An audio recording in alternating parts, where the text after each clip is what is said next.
राम राम जी। रामनवमी पर भगवान श्री राम की कृपा पाने के लिए सबसे उत्तम उपाय करें कुछ छोटे छोटे।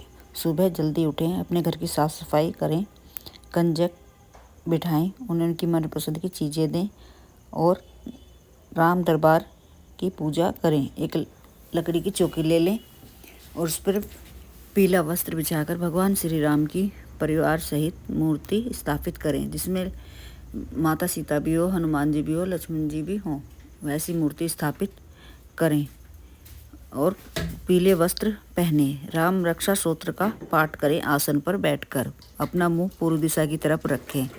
तुलसी के पत्ते चढ़ाएं और राम नाम का जाप करें। इन उपायों से घर में सुख समृद्धि आती है, शांति बनी रहती है, खुशहाली आती है हमारे जीवन में।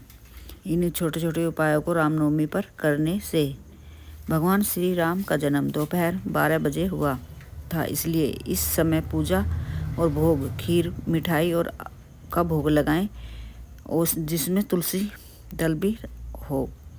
और विशेष महत्व होता है दोपहर में पूजा करने का।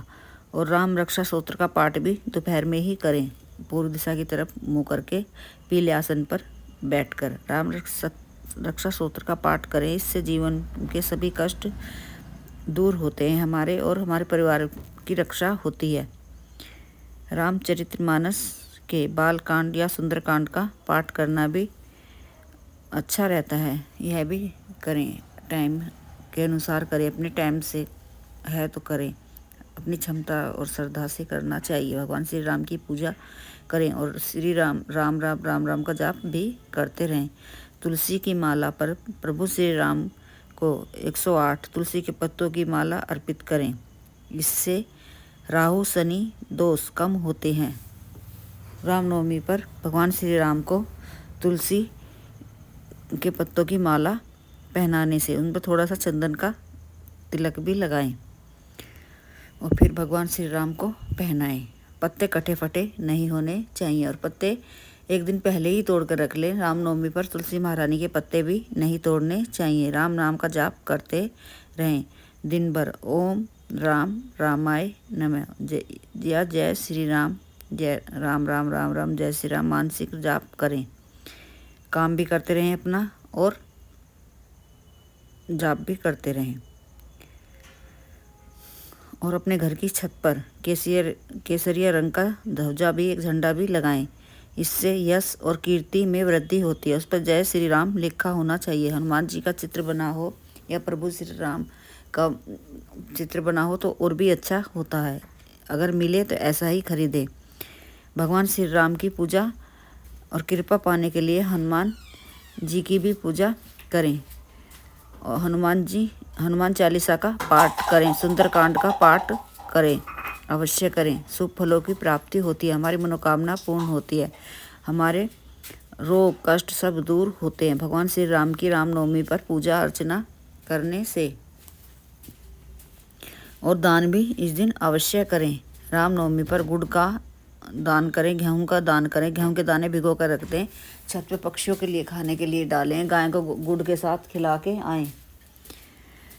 हमारी आर्थिक स्थिति अच्छी होती है, घर में सुख समृद्धि आती है, खुशहाली आती है दान करने से। इन विधियों का पालन करने से प्रभु श्री राम की कृपा हमारे परिवार पर बनी रहती है। प्रभु श्री राम की कृपा पाने के लिए यह उपाय करें। अष्टमी और नवमी के दिन, नवरात्रि के दौरान हमें यह गलती भी भूल से नहीं करनी चाहिए। प्रभु श्री राम की कृपा पाने के लिए और हम नियम अपनाकर पूजा कर रहे हैं तो यह गलती भूल से भी हमें नहीं करनी चाहिए। तामसिक भोजन ना करें, लहसुन प्याज वाला भोजन नहीं खाना चाहिए, क्रोध नहीं करना चाहिए, झूठ नहीं बोलना चाहिए, किसी के हक का नहीं खाना चाहिए, दिन में ना सोएं और न ही किसी का अपमान करें। इन दिनों में रामनवमी पर या नवरात्रों में बाल नाखून काटने से, चमड़े की वस्तुओं का उपयोग करने से पवित्रता का ध्यान रखें, पवित्रता का उल्लंघन करने से बचना चाहिए। साथ ही कन्या पूजन के बिना व्रत नहीं खोलना चाहिए। कन्याओं को उपहार में चीज़ें अवश्य दें, उनकी पसंद की चीज़ें दें। गलत सामान नहीं देना चाहिए, नकली चीज़ें नहीं देनी चाहिए, काले नीली चीज़ें ना दें। अष्टमी नवमी के दिन यह कार्य करने से हमें दोष लगता है। हमें व्रत का और पूजा का और नियमों का फल नहीं मिलता अगर हम यह कार्य करते हैं। प्याज लहसुन का भोजन नहीं कन्याओं को खिलाना चाहिए। साधारण नमक ना खाकर सेंधा नमक खाएं। मांसाहार, शराब और किसी का झूठा भोजन भी नहीं करना चाहिए, इससे भी दोष लगता है। क्रोध ना करें, झूठ ना बोलें, बहस ना करें और किसी महिला या कन्या का अपमान न करें गलती से भी। दिन में सोना, बाल दाढ़ी कटवाना और नाखून काटना वर्जित है। यह नियम अवश्य अपनाएं। चमड़े के जूते, चप्पल या बेल्ट का उपयोग नहीं करें। अखंड ज्योति को अकेला न छोड़ें। घर छोड़कर नहीं जाना चाहिए, ये विशेष सावधानी अवश्य रखें। कन्या पूजन के समय कन्याओं को गंदे कपड़े, नुकीली चीज़ें उपहार में नहीं देनी चाहिए, इससे हमें दोष लगता है। इन छोटी छोटी बातों का ध्यान अवश्य रखना चाहिए। और तुलसी महारानी के पत्ते भी नहीं तोड़ने चाहिए। रामनवमी पर भगवान राम को तुलसी चढ़ाएं, लेकिन माँ दुर्गा को तुलसी अर्पित नहीं करनी चाहिए।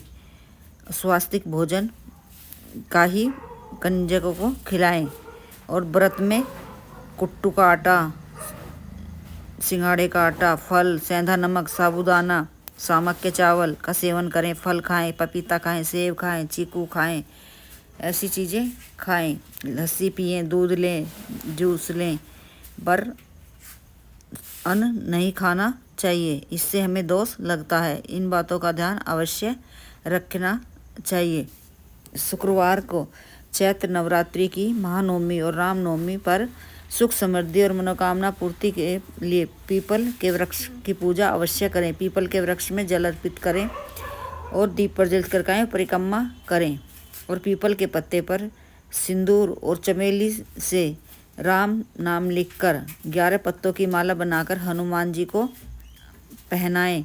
इससे दिन राम रक्षा सूत्र का पाठ भी करें। हर तरह की समस्या दूर होती है और धन में बढ़ोतरी होती है और हमारे मार्ग में रुकावट जो आती हैं वह दूर होती हैं। भाग्य मजबूत होता है। भाग्य चमकाने के लिए रामनवमी पर भगवान श्री राम की पूजा अर्चना पूर्ण श्रद्धा और नियम से करने से हमारी सभी प्रकार की इच्छा पूर्ण होती है। हमारी मनोकामना पूर्ण अतिशीघ्र होती है। भगवान श्री राम की पूजा अर्चना करें, उन्हें पीले चंदन का ही तिलक करें और माता सीता को श्रृंगार की सामग्री अवश्य चढ़ाएं, जिसमें चूड़ियाँ, मेहंदी, रिबन, सीसा, कंघा, नेल पॉलिश, लिपस्टिक, काजल और साड़ी, चुन्नी, जो भी अपनी सामर्थ्य के अनुसार स्पर्श कराकर मंदिर में दक्षिणा के साथ में दान करें।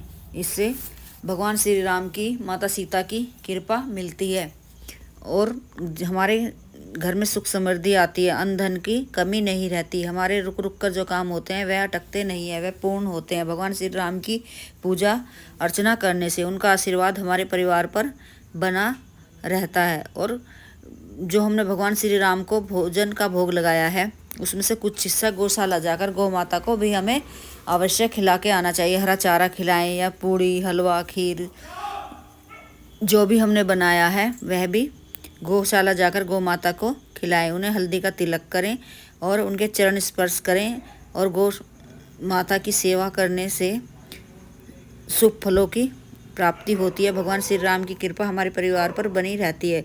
और रामनवमी पर हनुमान जी की भी पूजा अवश्य करें। हनुमान जी को तुलसी के पत्तों की, पीपल के पत्तों की, पुष्पों की, गुड़हल के पुष्प हों, गुलाब के पुष्प हों, गेंदे के पुष्प हों, उनकी माला अवश्य पहनाएं। चाहे तो 9 पुष्प ले लें या 11 पुष्प ले लें और उन्हें लाल रंग के या पीले रंग के धागे में पिरोकर उन्हें पहना के आएँ और घी का दीपक प्रज्वलित करें और मीठे पान का भोग लगाएं। भगवान श्री राम को की पूजा, हनुमान जी की पूजा दोनों की साथ साथ करें। सुख फलों की प्राप्ति होती है, हमारे जीवन में खुशहाली आती है। और घी का दीपक प्रज्वलित करके आएँ, उसमें लौंग अवश्य डालें और मीठे पान का भोग लगाएं और तुलसी दल हनुमान जी को अवश्य अर्पित करके आएँ और वहीं पर बैठकर हनुमान चालीसा का 7 बार पाठ करें। रोग, कष्ट, स्वास्थ्य अच्छा ना तो, विवाह में रुकावट हो, व्यापार ना चलता हो, नौकरी में, पढ़ाई में शत्रु बाधा हो, कर्जा हो रहा हो, वह भी दूर होता है। रामनवमी पर हनुमान जी की पूजा अर्चना करने से, और जो तुलसी दल हमने चढ़ाए हैं हनुमान जी को, वह तुलसी दल वहीं पर बैठ के खा के आए, मनोकामना